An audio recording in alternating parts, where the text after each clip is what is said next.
Nag-video nga pala ako ng sarili ko sa labas. Kasi pupunta kami ng palengke. Tara't samahan nyo kami. Magmomotor nga pala kami ng kuya ko. Papuntang palengke. Kasi tamad nga kami maglakad. Uy, walang ganon. Mas mabilis lang talaga. Naambon nga pala. Pero gulang papuntang palengke. Hindi pa naman sobrang lakas ng ulan.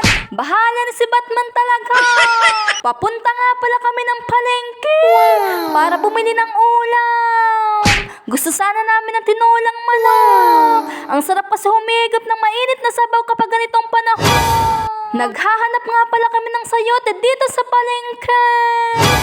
Pero wala talaga kaming mahanap. Pati sa ibang tindahan. Nagtanong na rin kami pero ubos na talaga.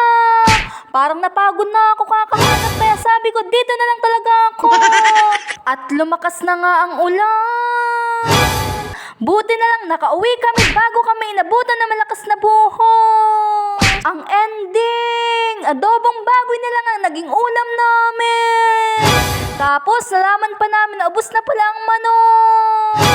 Buti na lang talaga wala kaming nabiling sayote. Kasi kung meron, tapos walang manok, ibabalik ko talaga yung sayote sa tindahan. Hoy, walang ganon. Bumuhos na nga ang sobrang lakas ng ulan. Walang tigil talaga. Nagluluto pa naman ang kuya ko ng adobong baboy. Sana masarap man luto niya. Mahirap pa naman magluto kapag ubos na ang gasol. Lumabas nga pala ako ng bahay namin. Grabe ang nakita ko. Pinahanap pala kami. Sa sobrang lakas ng ulan. Parang pwede ka na mag-swimming sa harap ng bahay namin.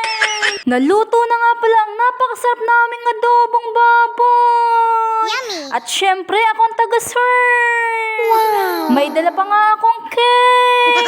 Akala ko birthday ko. At sa wakas no, nakakain na rin kami. Sobrang sarap talaga ng luto. Wow! Perfect na perfect. Kahit walang tinulang manok.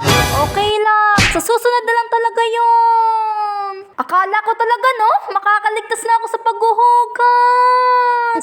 Pero kapag bunso ka talaga, ikaw ang tagahugas at tagautusan. Kayo rin ba? Pero okay lang. Kahit medyo labag sa loob ko. Joke lang po, walang ganon. At nagpunas pa nga pala ako ng mesa. Akala ko makakaligtas na ako. Hindi pa pala. Hoy, wala talaga akong takas. Ayun lang. Bye!